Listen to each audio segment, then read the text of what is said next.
Dahil mayroon tayong paligsahan sa pagkataan ng tula, ang mensahe ko ngayon ay sa paraang patula. Kaya ibaling nyo sa akin ang inyong mga tainga, madla, sapagkat ipinagpaliban namin ang planong maligo sa suba upang mabuo ko lang ito para sa ating buwan ng wika.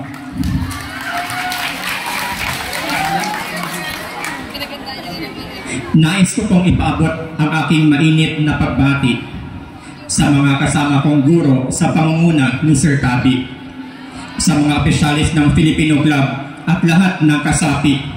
Sa inyo pong lahat, isang maganda at mainit na patanghali.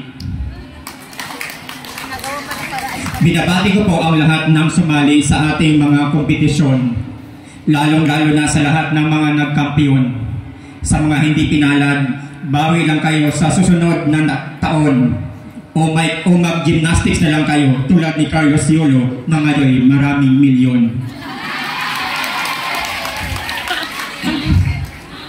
Ang ating tema ngayong taon ay Filipino, wikang mapagpalaya.